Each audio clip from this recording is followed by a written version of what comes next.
Good morning mga kaandam bobo. Here we go again to our mini backyard gulayan. At ayan guys, meron ako dito mga sako pat. Sako pat ang tawag. Pero yan, yung guys, for today's video po, tatanim po tayo ngayon ng mga gulay again, chili, which is two kinds of chili po ito. This is Taiwan or China, and this is siling panigang or ginagawang mga sa pagkain, sa ulam. Ito po, siling green. Okay guys, nakaready na yung pot natin, sako pot. Kailangan natin ng mini shovel. Ayan, panggilid.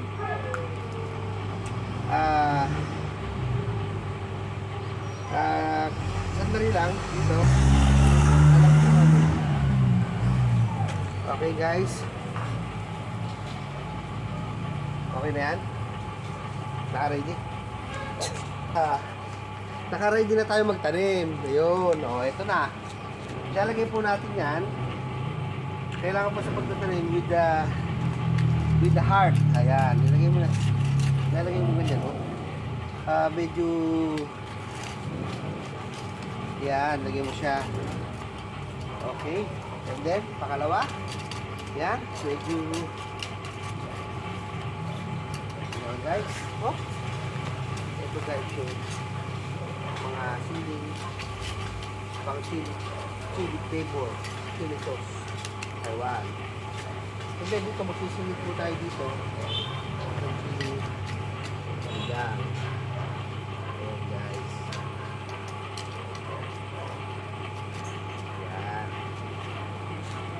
At dito po makikita nyo po yung mga talim natin. Ayan, hello. Shoutout po sa mga nanonood, mga ka-vloggers. Ito po ulit yung mini backyard gulayan. Malalaki na siya. Yan munggo. Meron na ditong yung kasabihan nga doon sa Ilocano, baraw-baw, manin. Mga anin, ito may bulaklak na po siya. Yan guys.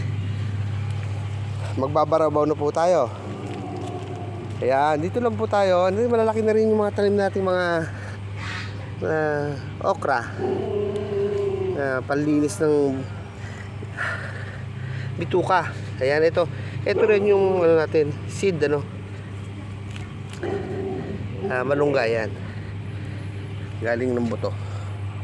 So guys, ito lang po at meron din po tayong mga wild alugbati. Ayan, napakasarap yan sa anambra o sa paksiw. Meron tayong tanglad. Siyempre, ang walang kamatayang gabi ng pare Jigor Esteban ko, paborito niyan, kalderetang gabi. Yan, mamaya po mag-una po tayo ng mga balag. Yan guys, nakita nyo naman. Ito ang walang kamatayang gabi, gabing San Fernando sa kabila. Dito naman po San Fernando Amorsolo. Ay, ganoon po ba? Ayan, may tanglad po tayo dito. And then yung mga nakapaligid, mga kamote tops po yan. Ayan, maganda po yan, mga kinakain po yung mga bagaso niya. Ayan, may talong tayo dyan. Ito lang pong ganitong mga ganitong gulayan ay napakalaking tulong po sa atin sapagkat kung bibili niyo po ito sa palengke ay napakamahal po ng gulay. Kaya po ina-encourage ko po yung mga ka-reels, mga kaibigan, ka-supporters dyan na magtanim po tayo ng mga ganitong gulay na kapag ka po tayo gipit na at gusto natin sa mahal po ng bilihin ngayon,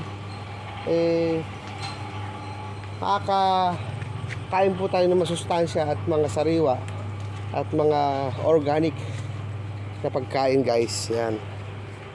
Ayan po at maliit lang po itong aking garden. And then ayan, agad na agad ang aming kamote tops, pero sa isang araw patabain na siya. Ayun, may gabi na naman doon guys. So yun lang po at just subscribe my channel. Ayun yung aming organic plat with ipa with kusot. At sa isang buwan po siguro pwede naming tamnan niya ng kalabasa naman. For today's video po, yan lang po. Maraming salamat. At huwag niyo po makalimutan, just subscribe my channel and Facebook. At visit my YouTube channel po. Maraming salamat. And God bless us all.